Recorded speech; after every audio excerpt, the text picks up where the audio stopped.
Good morning. Crikey, that was good, Elaine. I had to follow a choir at the annual general meeting. It's not fair, really isn't. Anyway, you'll have to put up with me now. Oh, here we go. Right, I want to look at housing and poverty. Tell you a little bit about the work that we're doing at Jersey for Tree, both in the Foundation and the Housing Trust. Look at some of the national trends, what's happening in York, what we can do to try and address the issues around poverty, and a little bit of a look at the future. So in terms of the work that we do at Jersey for Tree, we've got three main themes: poverty, ageing society, and place. And just on poverty, I suppose we're best known for some of the work we do around setting the minimum income standard. Because the dialogue of poverty is really important. It isn't about academics and professionals saying who is poor. Minimum income standard is based on the public's view of what is the minimum you need to get from Sunday through to Saturday. It's about what you need in your pocket to live a decent life. And at the moment, that minimum income standard for a single person is £16,850, and for a couple is £9,400. And if you think about what the minimum wage is here and what people are actually on, there is a growing gap between what you need and what you get, particularly in terms of benefit. And that in turn, that work supports the living wage. And I've got my badge because we're now a living wage employer. And I've got a free pen as well. What's not to like? So if you're a living wage employer, it means that £7.45 is the minimum that you pay. You don't pay below that. And it's about us re-looking at welfare and people in work. A good living wage economy is a successful economy because it means the taxpayer isn't subsidising low-wage employment. So let's start from that angle, not about scroungers and shirkers. The other area that we work in is obviously around ageing society. We're doing a lot of work with the Council on Dementia Without Walls, and looking at what the impact of loneliness is in society, not just for elderly people. I'm really pleased when we started our Loneliness in Neighbourhoods project that we didn't just look at the impact of loneliness for older people. We've looked at it across society as a whole, and that has an impact on people's lives and people's health.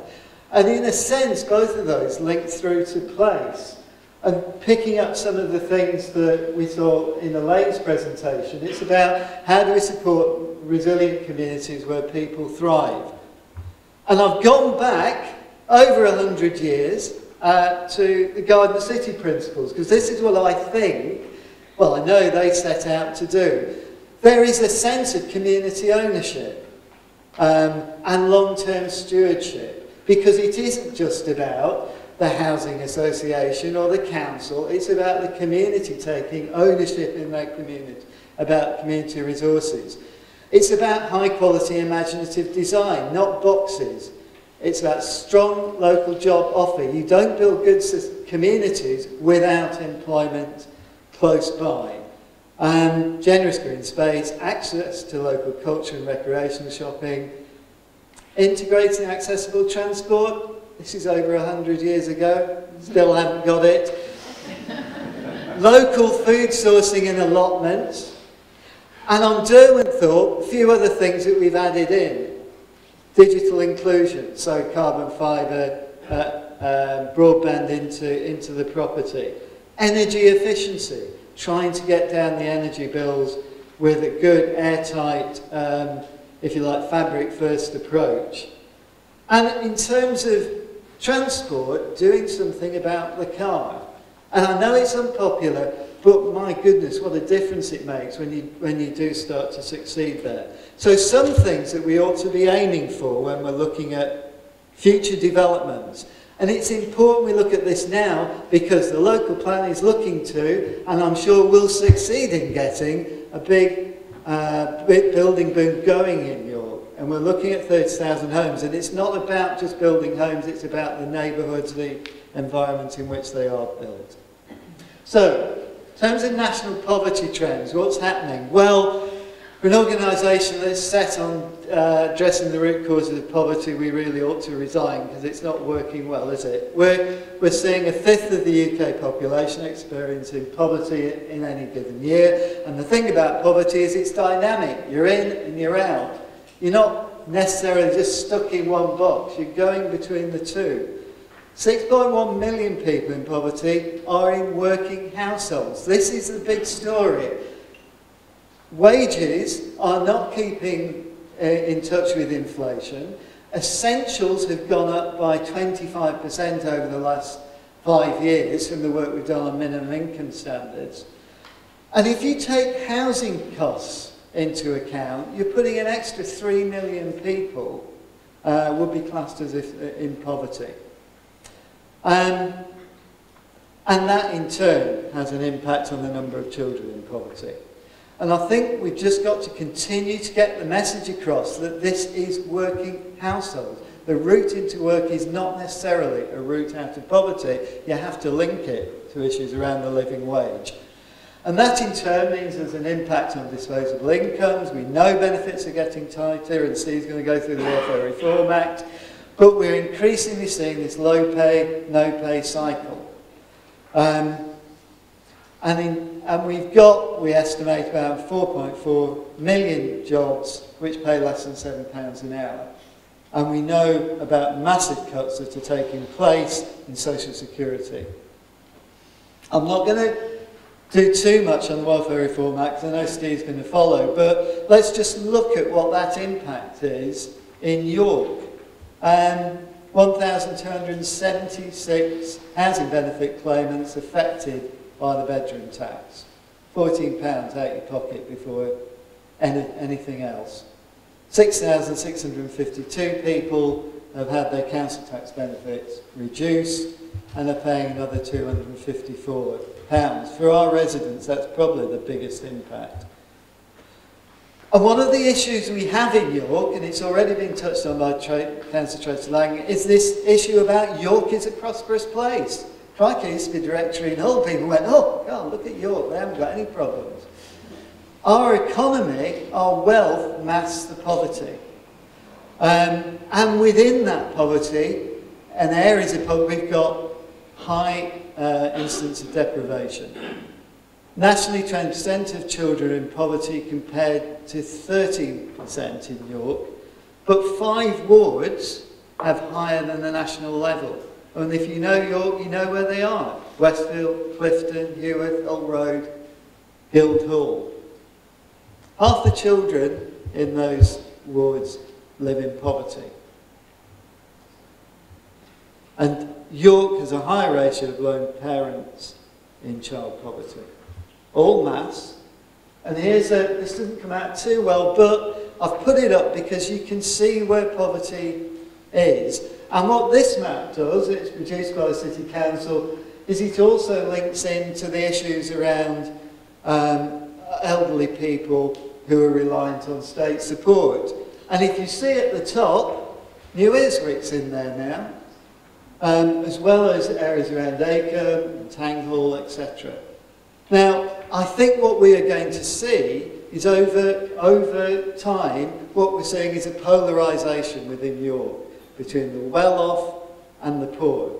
And that will just get worse and worse. And I think there is a feeling that there is a route out of poverty. If you do nothing, that map will start to reduce. It's what I call the route of smug complacency. If you do nothing, property prices will increase, people will be forced out of the city because they can't afford to live here. If we do nothing. Fuel poverty. I picked up the press yesterday. Fuel poverty doubling in York. This is in the city, because I know, and Mr. Town is sitting in the front row and he knows, tremendous investment put into social housing in terms of cavity wall energy improvements and new windows. And yet we are still suffering with fuel poverty in the private sector mainly, but also in some of our social housing, and particularly for owner-occupiers who haven't got the money to improve their properties. And we know that there's going to be significant increases in gas prices. British Gas have put it up 10%, is it today? I mean, there'll be a race to get it in, get all the bad news out, and the politicians will be saying we're going to try and control it. But the reality is, we've got to somehow get that fuel poverty. The only way to really address fuel poverty is to get the homes more energy efficient. Okay, what are we doing at Joseph Rowntree Housing Trust? We've said we want to become an anti-poverty landlord.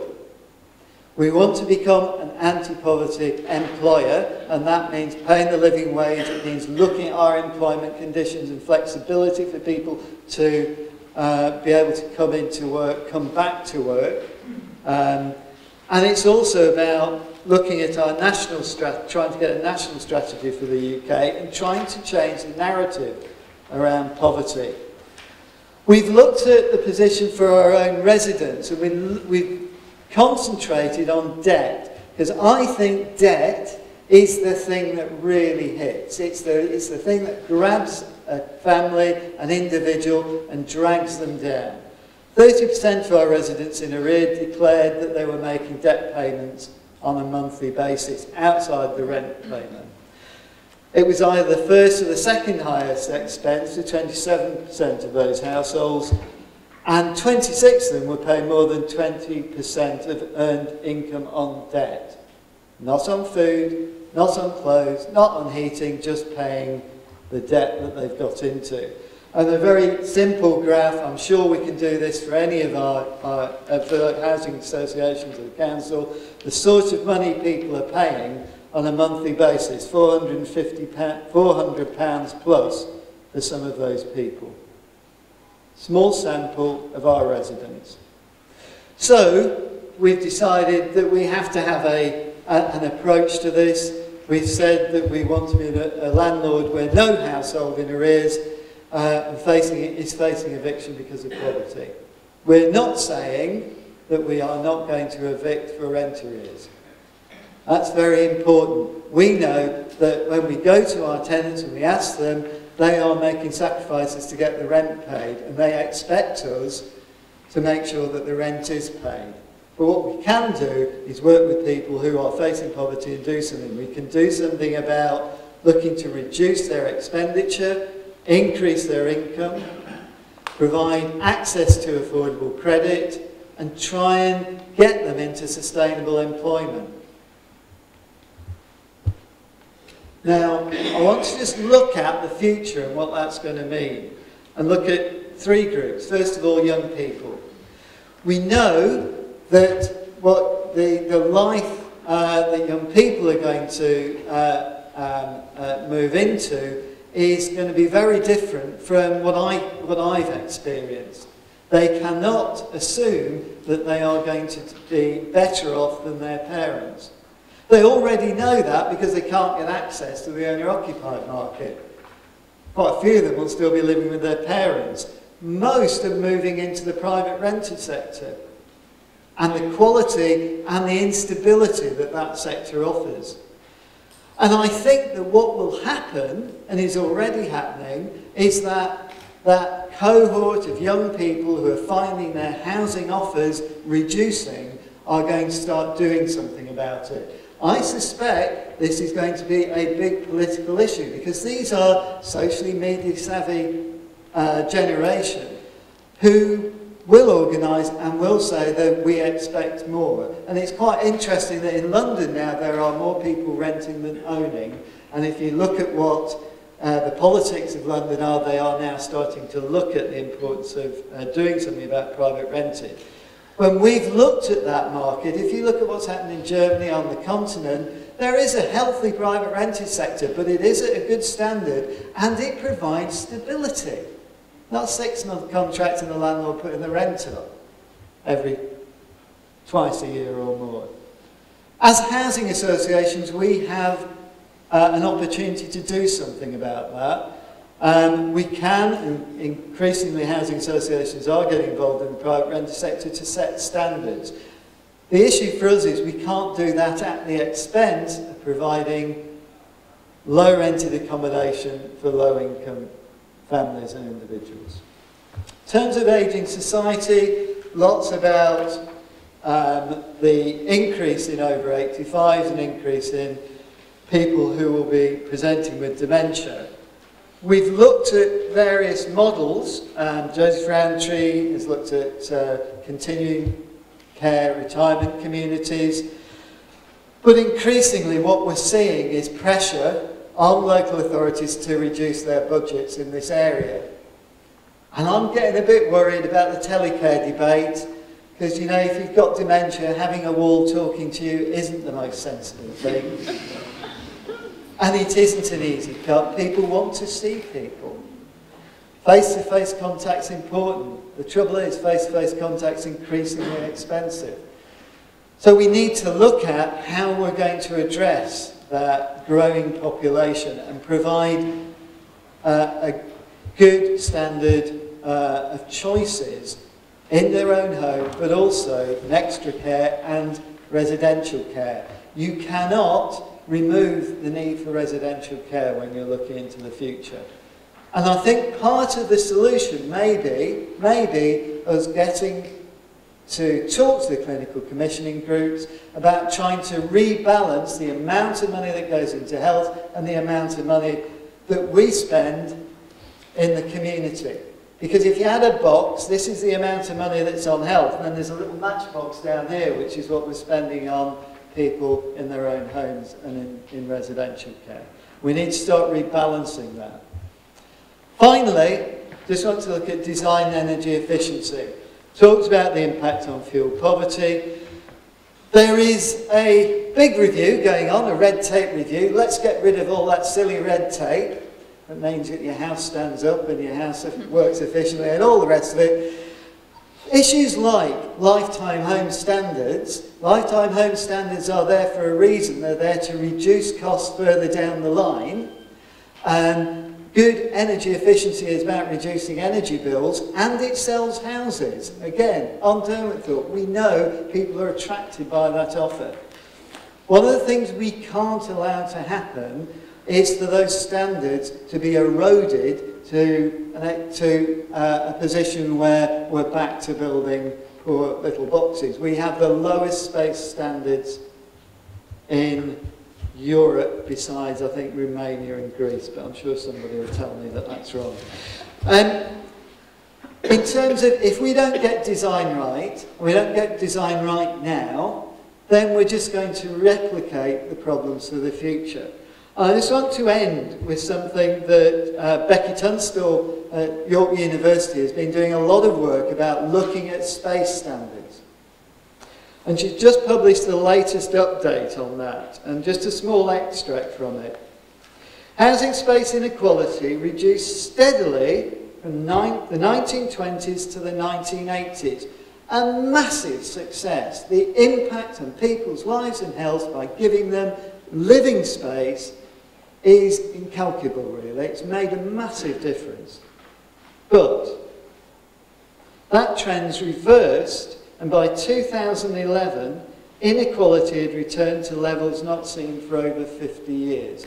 There will be health consequences from that, and we have to make sure as a sector that we have the ability to set standards. If we're housing associations, we should be setting the standard for others to follow. If we don't, we will repeat the mistakes of over 50 years ago, and we don't want to do that. Housing is essential to people's well-being.